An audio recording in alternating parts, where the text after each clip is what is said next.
Paul, the reason I love Kate Nelson so much is because this girl is so passionate about not using single-use plastics. She will literally walk into a supermarket with her own jars and refuses to use plastic bags, plastic containers, plastic anything. And I think you even walk out of shops if they don't allow you to use your own sources. Absolutely. Yeah. What? How is that possible? If I had to use glass jars for my shopping, and sometimes I'm doing like $400-500 at Costco in LA, I would need like a forklift to get that stuff home. Yeah. How do you do that? Well, I actually get a lot of stuff delivered to my home as well. So in the large paper bags, and then I store them in garbage cans and then fill up jars in my pantry.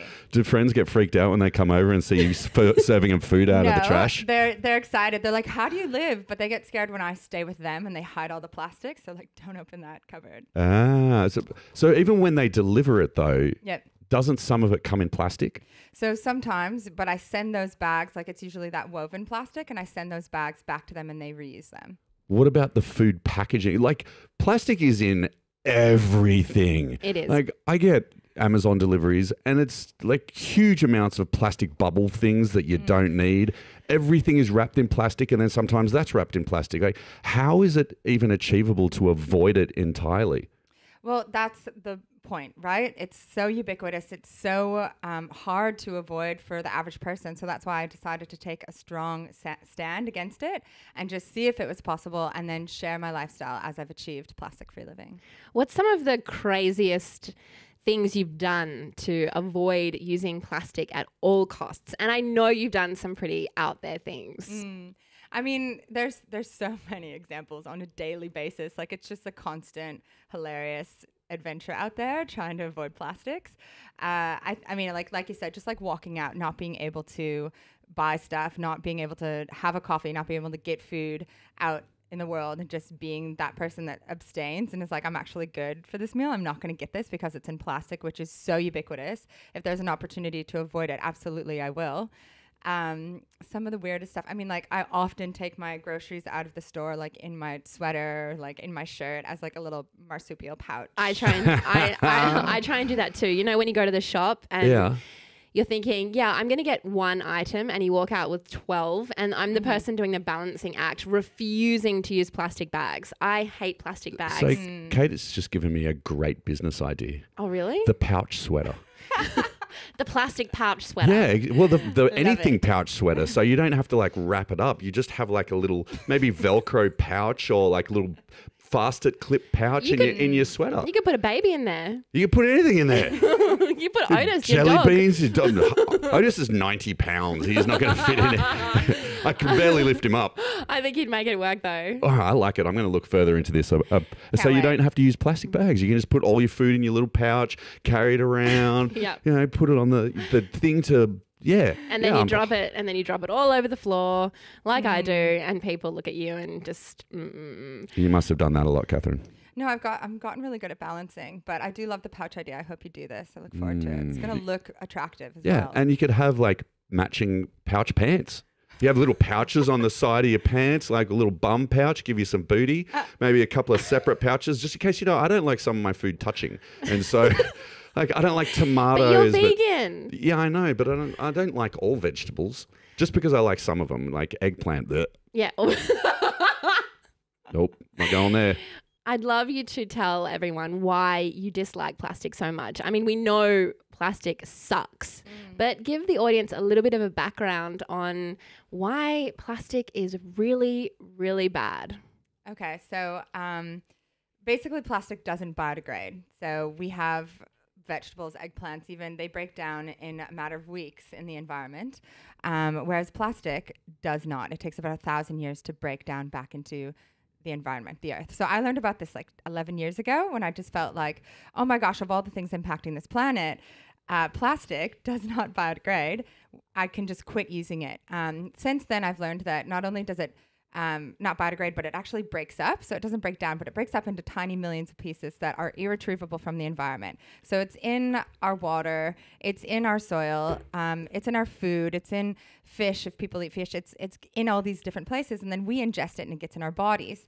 And you know, everything we use, so much plastic is single use. We're not recycling most of the plastic out there. So it's all this plastic that's ever been made is still in existence. And plastic is actually toxic to human health. So not only is it polluting our beaches, our oceans, the environment in general, but it's also polluting our bodies in a really hectic way that's made me such an advocate for this cause. Paul, I read recently that we ingest a credit card's worth of plastic every week. But doesn't it just pass through? Don't we just poop it out? What happens when we ingest plastic? So because it's microscopic, it actually gets into our body and we absorb the toxicity and adsorb it. So it acts like estrogen in our body. So That's not good for me. it's not good for anyone. You're already half robot, so you only ingest half plastic. But I'm kind of made of plastic. Well, you're screwed. Oh, man. So is it able to break down and pass that gut line barrier into the blood system? Correct. And then when it's in the blood system, we have way more hormone receptors around our body for sex hormones than we do for, say, like hunger. And so estrogen traveling, this like estrogenic or this estrogen mimicking chemical from plastics is traveling through our blood, triggering those receptors over and over and over, telling our body, kind of like you're pregnant. It's this sex hormone, so it creates growth. It creates growth. That's what's wrong with you. That explains my non-six-pack. That's why you've been so emotional lately. You're pregnant. Me, I'm never emotional. It's just, it's sensitive. That's really, I didn't know that. That's kind of terrifying. Wait, but I'm not done. No. Oh, no. All of a sudden I'm pregnant because of plastic. And you're half plastic. And I'm half plastic already. Oh, and your God. penis is shrinking. Who told you? I mean, Oh my I suspected, but Can we not talk about Paul's penis? Sorry, all males, like the sperm count is going down, genitals are shrinking, male genitals are shrinking. what? Yeah. What? I Who is know. taking this survey? So there's a lot of research out there. This is why it's crazy that this doesn't get more airtime. Like, it's shocking that plastic is still so ubiquitous and in so many people's hands when we know it's causing infertility. I mean, it's estrogenic. It's a sex hormone, so it's disrupting our endocrine systems. It's disrupting our reproductive systems. How is it disrupting them? It's leading to infertility. It's leading to shorter anogenital distance in males, which correlates to low sperm count, which correlates to shrinking genitals. And this has been happening since plastic. So the next generation of men are going to have wee little wee-wees. Yes. And I just remembered something. Weren't you looking at some dildos on Kate's? Well, look, I didn't know if it was a dildo. I was looking at all your stuff on your LinkedIn, and you had a little thingammy bob. It was on your crystals thing. Oh, yes. Yeah, and it looked like a purple tentacle dildo. Because you have a few sex toys. Yeah, I've done a number of collaborations, and one of them is on crystal dildos. Let's talk about that. No. I'm happy to talk about purple tentacle dildos eventually, but we just touched on the fact that my penis is shrinking and my baby divers are diving. But I need my baby divers to swim, Julia. That's their purpose. What is happening to my baby divers? So your baby divers are what they're at. So they're not going to be shrinking anymore over your lifespan. It's the fetus. It's when you're in utero when you're most susceptible to all of these impacts. But I don't have a uterus. Yeah, well, you don't have a pouch Congratulations. yet, but you're working on it. so you're going to have a uterus. I'm going to be pregnant with retarded baby divers and a small penis. And what? This day got worse. Catherine, you have to leave. I don't want to. I'd rather live in ignorant bliss. Well, that's the problem. Most people would. That's why this doesn't get attention. Okay, whoa, hold up, guys. Hold up. How long does it take for this to happen? Yeah. Okay. So we don't know. That's where scientists are frantically researching because it is so hectic and we are so easily impacted by phthalates and bisphenols. Like, there's so much science. Can you explain Yeah. what big words? Yeah. Okay. Big words. We've had a lot of big words on this show, and I haven't been able to interject because Paul's like, "Oh yeah, blah blah, big words," and I'm like, Phthalates. Yeah. Nailing it. So can we just pick that back up, and can you please explain these big words? For sure.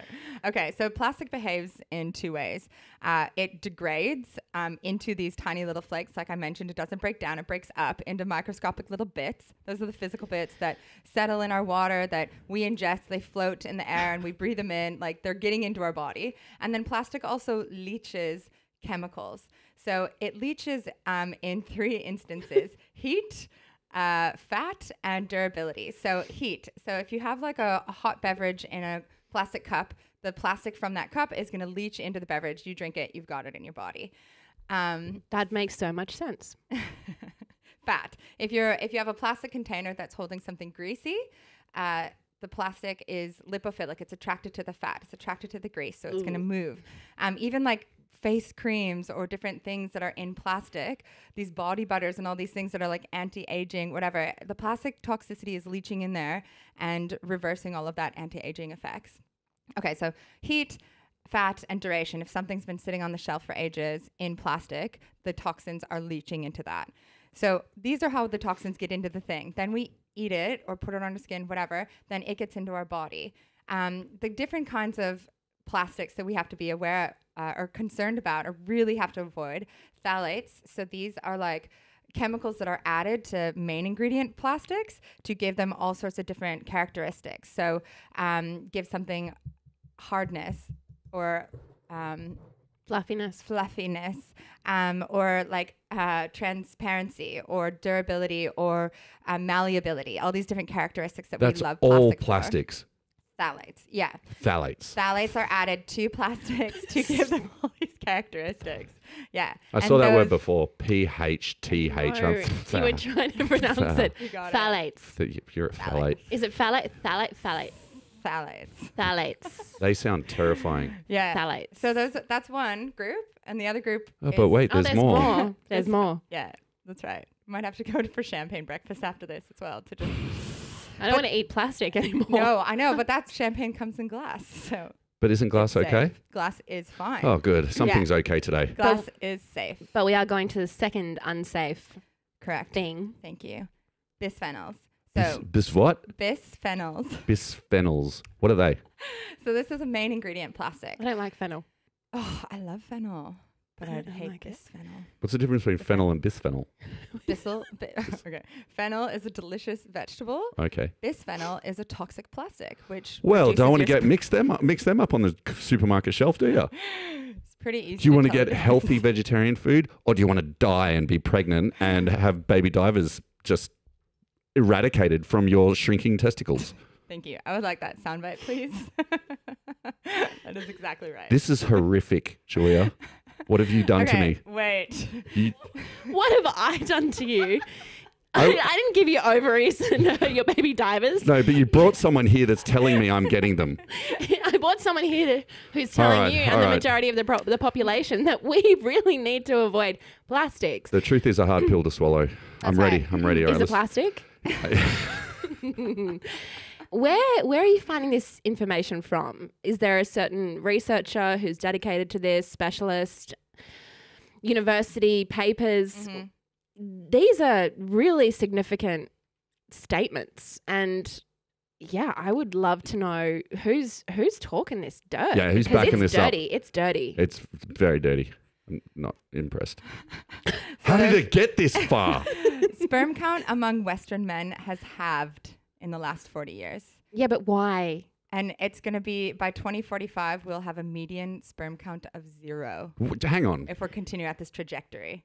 Who's saying this? So there's a lot of researchers working on this. There's a great resource, if you're interested, is the Plastic Health Summit. That's a conference that meets every year to fund and also present this research. Dr. Shauna Swan was recently on Joe Rogan podcast, so she has been sharing a lot of her research as well. She's done a lot of the anogenital distance measuring, which indicates the low sperm count. All right, don't worry, guys. I'm going to get all of this information and put it in the show notes so you can look it up. We can be protected. I got you. I did read that Shana Swan, she is one of the original authors of the contentious 2017 article. Is that the one you're talking about? There's so much science. Like there's so many research. I've interviewed so many of these scientists that are working on a lot of different studies. So she has her own science that she backs. And she did write a book called Countdown, saying we are likely to be completely infertile by 2048. There's a lot going on in 2048. Oceans are going to be able to fish. We're going to be totally infertile. Like, is this solid science? Okay, so this is a projection. So it's based on it's an estimate based on current science and research since that's dating back decades. Since they started studying studying rats and then being able to change these studies and study humans, like pregnant women's urine or measuring the anogenital distance in men and then taking sperm samples. So it's projections based on the past 2 or 3 decades worth of research since they started being like, why are we having problems with fertility? What are we seeing in children mostly? Because it's really fetuses and pregnant women and children who are most susceptible because their cells are multiplying and they're still growing. So they're most susceptible to all of these toxins.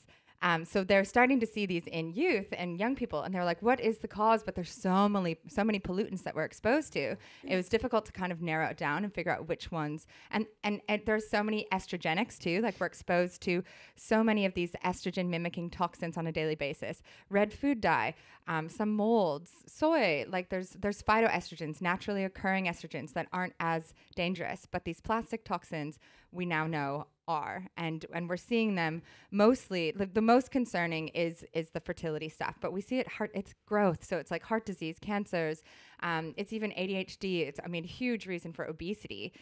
So it's a concern for so many reasons, but when we minimize our exposure to these plastics, we minimize our risk. Aren't we doing better now though? Like, you go out now and you do see paper cups for your coffee. There's paper straws. There's a lot of things in jars. There's paper recyclable food containers. Are we doing better? Are we on the right track? In all honesty, it's just not enough. No. The plastics industry is tripling production in the next... Globally? Yeah. Oh, yeah. Because the plastics industries are global. They're multinational corporations. They are not from one country. They are like so dominant, and they have been producing, I think it's like 8.3 billion tons of plastic has been produced since the 1950s. And they produce so much that, and it's a fossil fuel. It's coming from oil. And because of all the attention on oil and the climate crisis, they're trying to figure out where else can they put this material to continue the dollars coming in before all the eyes go onto plastic as well. Aren't they aware of this? Do they know that they're creating something that's going to destroy the human race? Well, how many tons of plastic enter our oceans every year? Because I've swam in a lot of it. A garbage truck of plastic goes into the ocean every minute. I know that the Great Pacific Garbage Patch is mostly made up of plastics, and a lot of that is from plastic fishing nets, and that's just breaking down into the ocean, polluting everything, and the tidal currents that flow around the planet just carry it everywhere. Catherine, you've travelled... I feel so weird calling you Catherine. I know, absolutely. Can I just call you Kate? Yeah, of course. Kate, you have travelled all over the world. You've done a lot of research. Can you tell us your most vivid memory of seeing plastics? Yeah, it's actually when I went to the Great Pacific Trash Gyre. Oh, you went there? Yeah, 11 years ago. When I first learned about plastic, I was like, I have to get out there. Because I met Captain Charlie Moore, who discovered the trash gyre, and interviewed him for a college project, and was just fascinated. So I went out there and I got a plastic sample, I should have brought it, of the water column to see what actually is floating out there. Because you go out there and it's not like a plastic trash island, like originally. That's what I thought it was going to be, but I never saw a picture of it. Yeah, it's like a soup. So there's another amazing organization to follow, Plastic Soup Foundation, who puts on the Plastic Health Summit. And it's basically like, okay, the plastic, like you said, it breaks up into these little bits, and it's impossible to clean up those little bits. And even all that fishing gear out there, that's the durable stuff. That's the stuff that's meant to last in the ocean. So it's been out there for decades. Yeah, of course, degrading into little bits, but still kind of like floating. And it's all the soft plastics that sink and break up more quickly into these microscopic bits that then get in our water and our fish in the air, all these different places. So that's why, yes, the fishing gear is horrific, but it's more visual, so we can focus on it. Same as beach cleans. People focus on beach cleans because they see the plastic washing up on the beaches, but those aren't the plastics that we need to really worry about because they've lasted. They're durable in the environment. It's the soft plastics that break up really quickly into these microscopic bits that then we're ingesting that are really dangerous because those soft plastics are full of phthalates. So a beach cleanup's kind of pointless? No, we don't want to discourage people from doing beach cleanups. I like a pretty clean beach. I love a clean beach, but I do think it's a little bit of greenwashing if we stop there. Yeah. Because we're focusing on the end of life of plastic instead of going to the source or going upstream and holding the producers responsible for all of this stuff that they're manufacturing. That's a really good point. We need to plug it at the source. But how do you do that when these companies have so much money, and with money comes that power, and they dominate the industry? It's like the animal agriculture industry. It's like the fossil fuels industry. How do you stop these multinational companies that obviously don't seem to care that they're destroying the human race? And who are these multinational companies that need to really pull their finger out? Coca-Cola, Pepsi, Nestle, Unilever, Procter & Gamble. There's a list of 10 actually, because all of their trash that we're finding around the world has their name on it. Aren't they multi-billion-dollar companies? Yes.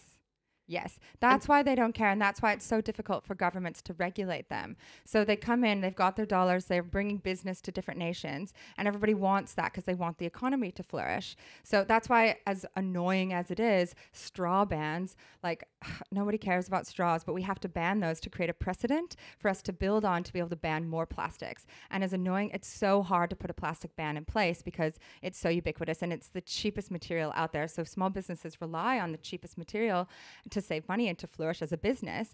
But if we can ban the material, then at least there creates a market for alternatives. You know, vegan is like, it's like not an easy choice to make, but it's like, oh yes, I will do it. I will make a personal sacrifice and I will eat vegetables because I care and I want to make a difference. Plastic, it's so hard to quit plastics because there's very little alternative. It's really hard to make that switch. And that's because plastic is the cheapest available material to package everything in. Well, you seem to have been able to do it. So how can you pass on that knowledge to everyone else?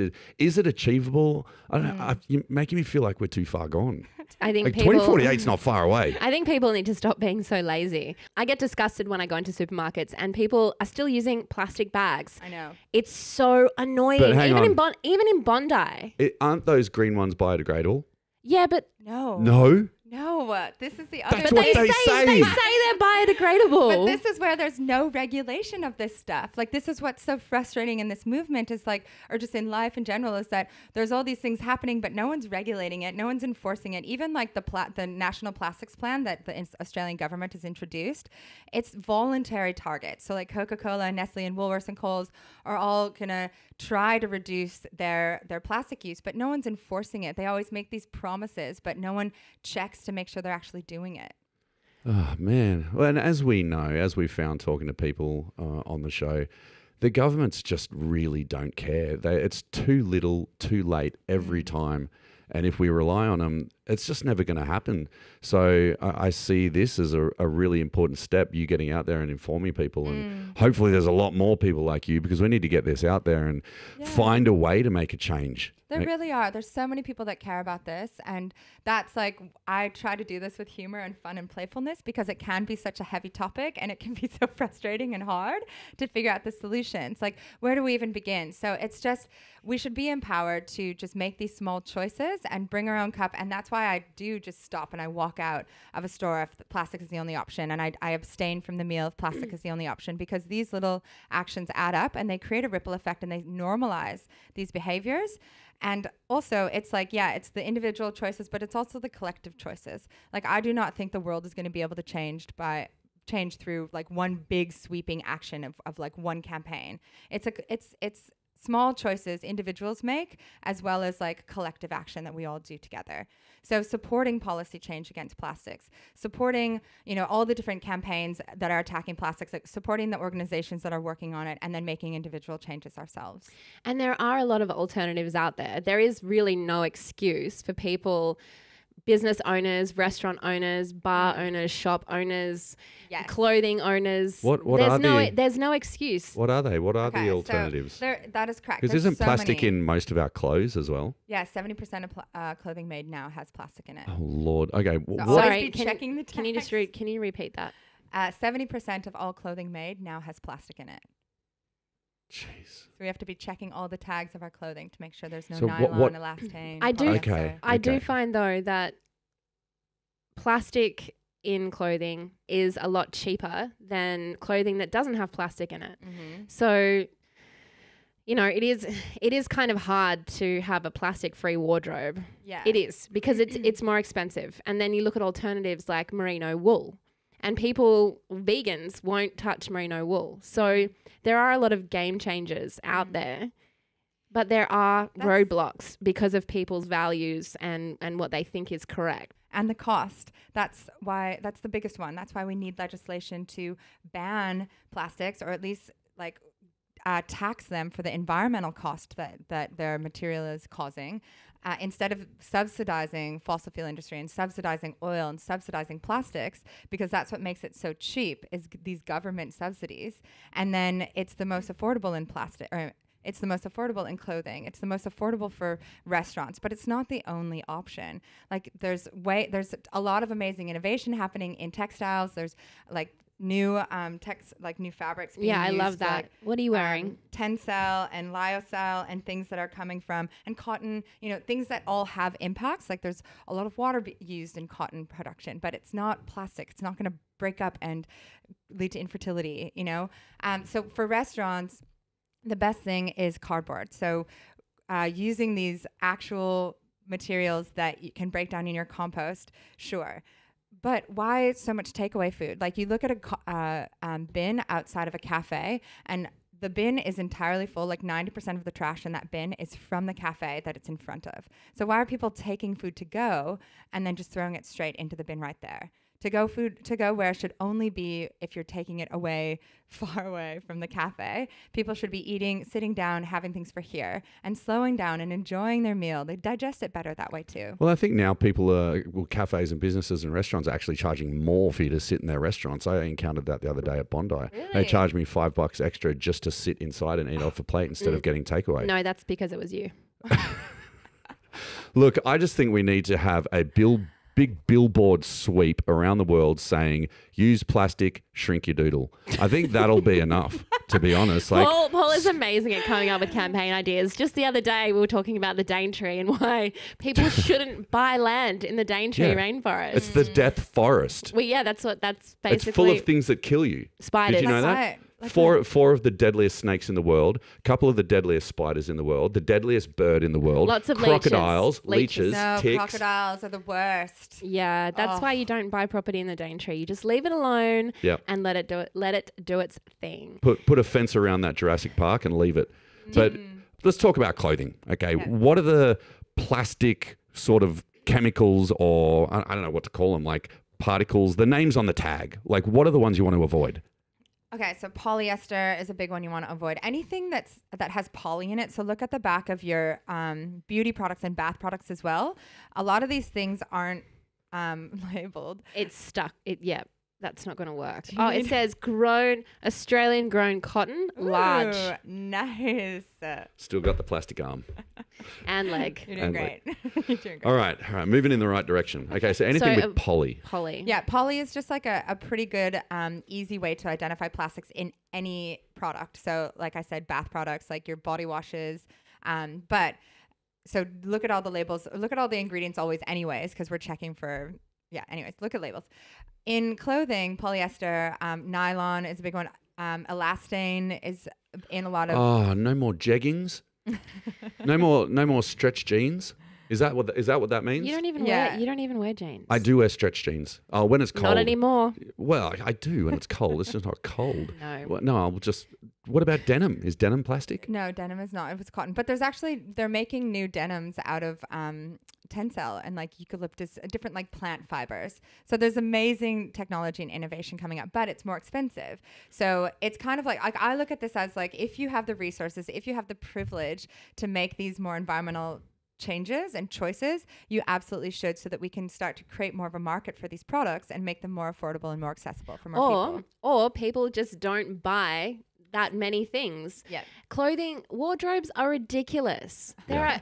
I mean, holy moly, I've never had a huge wardrobe. And if I do buy something, it's usually on the more expensive mark. So then I don't need to buy other things. My wardrobe is tiny. I don't understand people that have 25,000 jackets and 17 pairs of shoes. I don't understand that. I have 3 pairs of shoes. I have 4 jackets. I have 2 coats. And I have a couple of T-shirts and shorts. Oh, I can see that halo over your head right now. No, but in all seriousness, it really makes me mad. And do you know what else makes me mad? What's that? Brands like Dior, Prada, Versace, Louis Vuitton, are they doing anything that's planet friendly? Are they making clothing that is good for the environment? And are they advertising that as well? Are they, Kate? So it's actually exciting because a lot of it, you can't really make stuff anymore without having some sort of environmental campaign, whether it's like a, kind of a greenwashy capsule collection made from recycled plastics, or like linen. Like so many brands have to put linen clothing out there, which is great. Most businesses and brands are offsetting their carbon emissions. So there's a lot of great stuff happening, but it's not enough. Like for these big brands that have like such reach and also could do so much for like normalizing using more natural materials, I don't think they're doing enough. But, arguably it's going to take time to get there, and it's hard to expect brands that have like a really loyal clientele to make all these changes overnight. Well, if you look at American Express, they came out with the first recycled credit card. I think it was 2 years ago. And even that, it's a credit card, it's American Express, but it's the right message. Yeah. Well, what's it recycled from though? Plastic? Yes. It's recycled plastic. It's still shrinking doodles. That's correct, Paul. So how do we get rid of the plastic that we already have accumulated? Oh, this is the question. Is it possible? So only 9% of plastic ever created has been recycled. And that I think is a big, I don't think that's accurate. I think far less has been recycled. Yeah, because the rest of it's in the ocean. The rest of it's in the ocean and in landfill or incinerated, which incineration is such a fail. It's not a real solution. It burns all the plastic and then it creates this toxic ash that goes into the air and into our waterways. And that's even less able to be retrieved than plastic particles. So incineration is not an option, but that's what's really been rolled out all throughout Southeast Asia and even in Australia to solve this issue. Okay, but that is one solution. We're all just going to die. And you're going to have baby divers. You're not even going to have baby divers. No, because I'll be dead. Yeah, infertile. All right, so moving on from clothes, because I'm looking here for solutions to my and probably most people's current situation whereby I'm like, I don't know how to avoid that. Okay, so containers. I love a little squishy bottle for my body wash. Yeah. How do we move away from that? Soap. Bar of soap. Bar soap. I can do that. All right. You can also reuse. You can repurpose those squeezy bottles because, I like a squeezy bottle at the in the kitchen sink, for dishes or whatever. It's just easier. So I just repurpose that plastic bottle. Yes, toxins, but I'm so minimally exposed that there are a few places where I repurpose plastic to serve a purpose. Let's go through a few alternatives because I know you have so many and you've developed so many of your own products, which is really, really, really awesome. And everybody should go and check out Kate's website and buy some. But what would you suggest that people use for a face wash? So I use oil. So I do the oil cleansing method. So I apply oil and you can use any oils like a kitchen oil, like a macadamia oil is really great because we have a lot of macadamias in Australia. You can use olive oil. You can use coconut oil. There's also really... Don't they all come in plastic though? No, you buy the glass bottle. Okay. With a metal lid. All right. Yeah.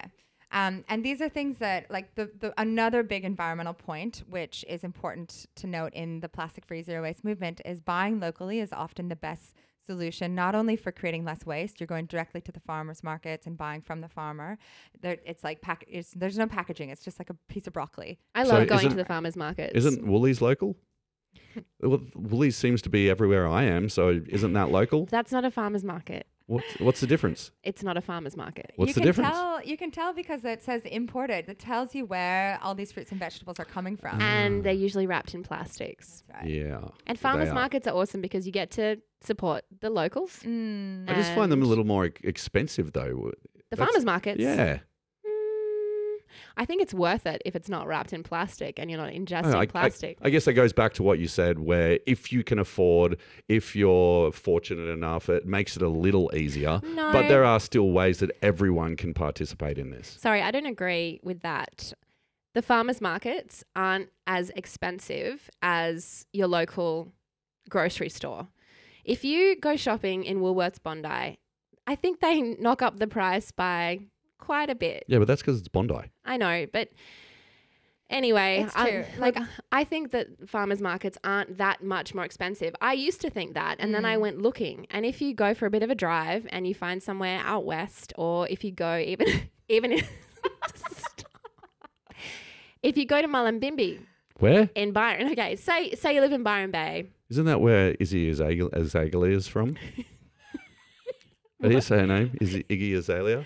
So that's where she's from, Mullumbimby.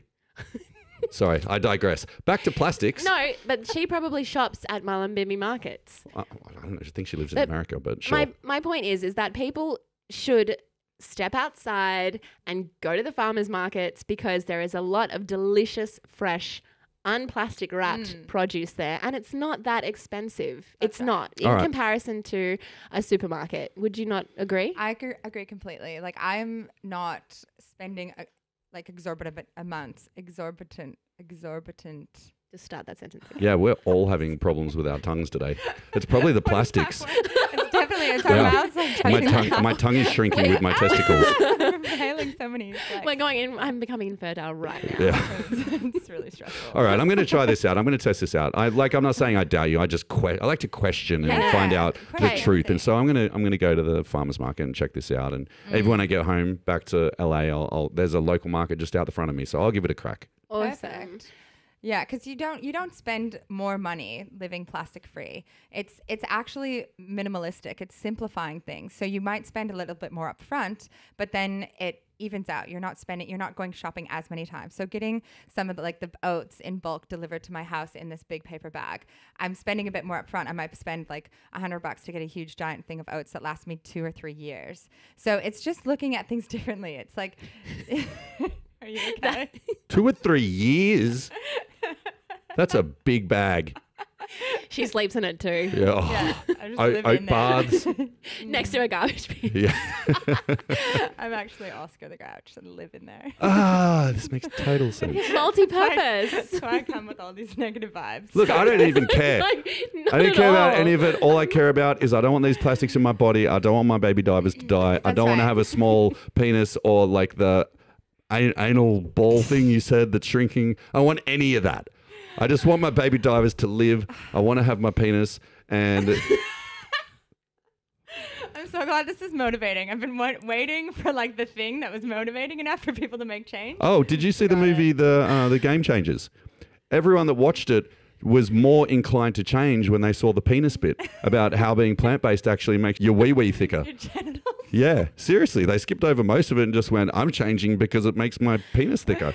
So you are applying it to the man population right now because, we're very sensitive about our private parts. It's not even just about us.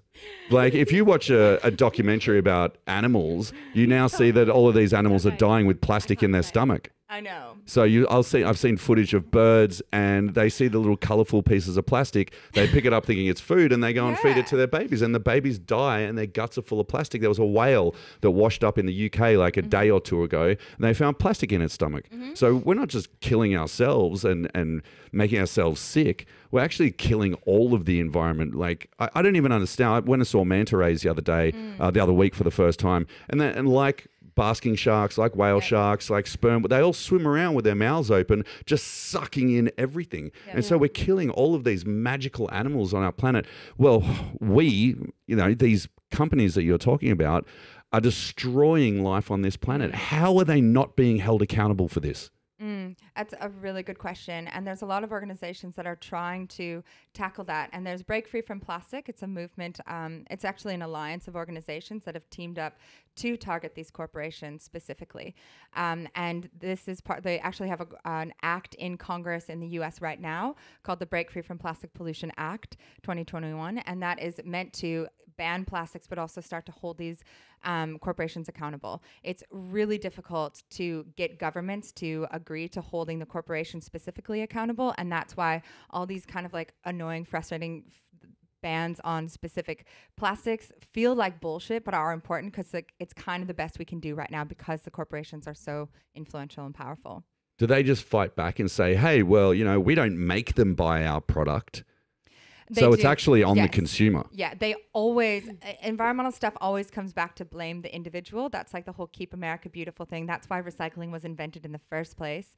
So basically they started bringing out all this plastic in like the 40s, being like, oh, because we were at war and a lot of like men went off to war and women were at home raising such a generalization, but to keep it simple, women were at home raising the families. They had to enter the workforce as well. And they had to make the food and clean the house. And so they brought out TV dinners and disposable plates and cutlery. And it just made it so much easier because you could just put the food out there and then wipe it all into the trash can and you were done. But the trash can filled up quicker. So the plastics industry, very creative, was like, okay, what are we going to do? Make another bin. So it takes twice as long to fill up. So they created recycling. They were like, we take care of it for you. We recycle this back into more products. But it was bullshit. So it wasn't even about recycling. It was just about making more plastic bins. Of course. Oh my God. Just making a bin to put all that plastic in. But you think about it, it's so messy. You put all these different resources or the materials into this bin. They're full of yogurt and like soda and greasy food. It's like these are materials that then have to be sorted out and cleaned, and it's not actually being recycled into something of equal value. It's being downcycled into something of lesser value. That's why most recycled plastics has to also have a component of virgin plastic, because recycled plastic itself isn't durable enough. It's weak. It's corrupted by all the dyes and glues from the they're the labels Tupperware containers that keep breaking in my bag. It's tricky. Are we too far gone? Can you stop No. making me laugh? Because it's I'm not I can't even even doing talk. anything. I can't even talk. You're doing just fine. I can't. We interviewed Simon Hill the other day, Mm-hmm. and I think for about 20 minutes I couldn't breathe or talk. Don't even talk about why. Kate, if you see someone walking down the street and they're carrying a plastic bag, what do you want to say to them? I would like to say to them, could you not bring your own bag? Or could you, if you forget your own bag, could you use one of the cardboard boxes at the supermarket to take your groceries instead? Do you realize that that plastic bag is probably going to choke a turtle or a whale and then break up into tiny microscopic pieces and enter your water and pollute your body and create infertility? I love it how they banned plastic straws to save a turtle. And yet we've got all of these other plastics that have just been totally looked over, that cause way more problems. Like even the sea animals that get caught up in the packing tape or the 6-pack beer can things. I've seen animals with those wrapped around their necks. Sharks that have basically been cut in half because they've swum through a loop of plastic that they just can't get out of. This is really bad. Yeah. And it makes me afraid that these big companies that create all this plastic aren't going to change. So what do we have to do as citizens of the earth to make this change? Well, you made a really good point. It's because plastic is so diverse in the applications. It's plastic bags, it's plastic straws, it's plastic packaging tape, it's plastic rings, it's so ubiquitous in its applications. It's infiltrated all these different industries. And that's why choosing natural materials, no matter what they are so important. If we're individual consumers buying clothing, or we have a business and we have the option to spend a bit more to create natural packaging or invest in some of these plant-based materials. Even though bioplastics take still around 100 to 200 years to break down in the environment. So they could still pose threat to marine creatures and we don't know the effects of the toxins and the things that are in the bioplastics on human life or other people or other creatures. We don't know the effects. We haven't done the science yet, but it's better than petroleum based. So I'd urge people to support the legislation banning plastics, any sort of legislation that is targeting petroleum-based materials. So does that mean signing surveys and things like that? It does. It seems like such, a small action, like, is it really mattering? But it does. It adds up, and it just creates this people power, and it gives these organizations that have been like tirelessly working on this legislation, this policy change that seems to be the only way to really hold corporations or governments or businesses accountable to the materials they put out into the world is with a ban. And we have banned plastic bags in many places, but then the companies come out with thicker reusable plastic bags. So that's why policy change can be frustrating, but we still need to continue to support it. So the collective action, support the policy change, the individual action, always opt for natural, reusable. Bring your own containers, bring your own cup, bring your own bottle, bring your own Tupperware. Try to take these responsibilities on to ourselves as much as possible so that we also lead by example and create a ripple effect for our community.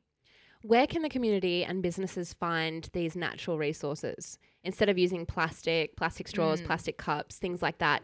Is there a website in Australia? Is there a company in Australia or a global company or, somebody who's offering an alternative that makes it easy for big businesses and big corporations to make that switch from plastic to more renewable?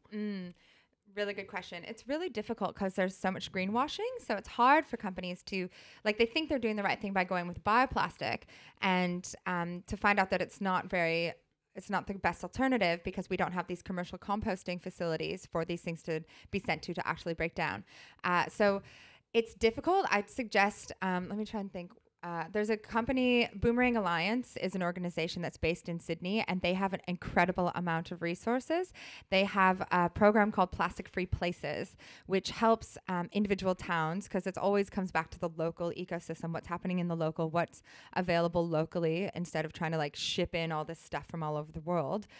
What can we get access to locally? And then trying to support local businesses to come up with these solutions together, because usually you need to create kind of a coalition of other businesses that want to make more responsible environmental choices and then band together so that you can make it more cost effective to order the bulk of these compostable paper cups or paper lids or paper trays for sandwiches and those sorts of things.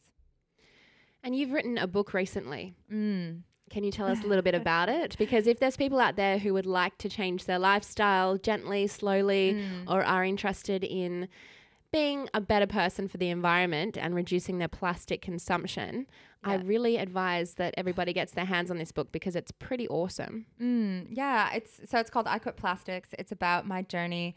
There's a bit of philosophy and how to set an ethical boundary against something, in my case plastics, and how to hold that boundary. So coming into our sovereignty and just feeling really good about making a decision for the environment, for the earth, and for ourselves. And then it just gives you strategies on how to reduce your own plastic use. It's really not that difficult. It might seem overwhelming because of how common plastic is, but I give you lots of recipes for how to make different things at home, like bath products like toothpaste and deodorant, beauty products even. I make my own bronzers and sunscreens. Cleaning products are super easy. That's a really good one to replace in home. Tell us about it. Why are you looking so confused? Cleaning products. How do you replace a cleaning product? So cleaning products are actually quite toxic. Most of the ones that are in plastic bottles, because they don't have to list their ingredients. And I know, and they're actually one of the most toxic things that we have in our homes, and there's all sorts of diseases resulting from these toxic products that we have in our homes. Anyways, all you have to use is vinegar or bicarb, sodium bicarbonate.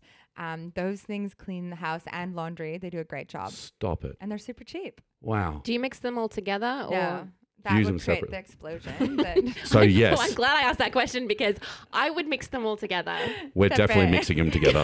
Let's go home now. After this, we're going to get our paper bags and we're going to get bicarb and some vinegar in bulk. I'm going to put it in some sort of very small container, like the Mentos in the Coke. Yeah. And then let's shake it up. Well, jeez.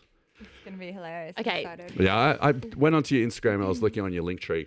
And you have a lot of resources and a lot of information on there as well. So I would encourage people to go and check that out. Everything from filling out an eco-habit survey, which I'm assuming that's kind of like going through the things that you do that aren't great and finding ways to replace them with other things. Yeah, take an audit of the trash you use. Like, just that's the best way to start. That's where you should start. Is you look at your trash can, dump it out, and see all the plastic that you use, and then you can target those specific items. Got it. Plant milk. Okay, can I make my own? Like whatever snack you eat, can I make that? You know, just targeting those specific items. Yeah, even from the piece of banana bread that I bought you earlier today. It was wrapped in cling wrap. Ooh, Well, thanks for making me infertile. I'm sorry. It's my fault. But then also you've got... Paul's like, let's go for a champagne breakfast. Here's something for your infertility. Get it kick-started just before Kate comes in. Thanks, Paul. Love ya. My bad. I'm more knowledgeable now, and thanks for coming in and illuminating us all. You've got heaps of stuff on there. Ban plastics in the USA. Wooden sunnies. Yeah. You wouldn't even have thought of it. Plastic sunnies. You're wearing them on your head all the time in the heat, so that plastic is leaching into your brain. What about condoms? Is that why Yeah, let's talk about penises are shrinking? Let's talk about condoms. Are we going to have to go back to sheepskin condoms? Ooh, we might. No, there's natural latex, natural rubber. And what about It's- periods that time of the month? We go through so much plastic. Really? And In what what about way? I Tampons don't. and I have a pads. different sort of Shark Week, so I'm not sure how you guys. What's the plastic there? tampons? Are they pads? plastic? I thought they were Yes. like wool or something Yes. absorbent. What's the alternative for that? So you can use a moon cup. So that's a silicone cup that you insert inside of you. It pops open and it collects the blood, and then you take it out and you dump it. Is it made of plastic? Silicone. Silicone. Silicone's not plastic. It's not. Oh, okay. But we don't know. Scientists are. I've asked my scientist friends. I'm like, do you use silicone? And they're like, no. So they just are studying toxicity and how it's affecting our bodies, so they don't use it. I use a moon cup. There's also period undies. So these are undies that have a built-in pad that you can wash and reuse. Yeah, I don't know. That kind of This is way outside my wheelhouse. You can just switch off for a second. I think that's a bit. I just. Mm-hmm. But the whole reusable washing. I mean, you would have to wash them individually. You couldn't just throw them in with your wine. Vinegar and bicarbonate soda Everything explosion. Yeah. Yeah, Bloody together in the explosion. washing machine. that's disgusting. So excited to hear about how you experiment with these. Yeah. But no, you wash everything that you wash by hand lasts longer anyways. So yeah, I wash most of my things because a lot of these things have underwear, swimwear. These things have stretch, so they have elastane. So I wash these by hand to trap those synthetic microfibers anyways. To Yeah. prevent them from entering the waterways, because that's one of the biggest polluters in our individual lives. Like washing machines. is our laundry. Yeah. Because of all the many- plastics in the clothes and then the chemicals that are in the detergents, we are really just making our whole lives toxic. Well, I Yeah. think, as long as we try and make little changes here and there and not get overwhelmed by the whole facade, because it's massive. Yeah, it really is quite overwhelming. We've been lied to. That's what I hate the most. I hate being lied to and deceived by these companies just so they can make money. Yeah. And they don't care. They're destroying people, shrinking doodles, killing Right. animals. It's not cool. This I is feel why- like people need to stand up and be encouraged to do all the things you're talking about just to slap the face of these companies that have been lying to us our whole lives. This is why it's important to shop at farmers markets and to support the beautiful people that are growing food and go to those beautiful humans instead of just because it's cheaper supporting all these multinational corporations who are lying to us. So always shopping local, always supporting the local designer or the local manufacturer, which is hard. So we have to do a little bit of research.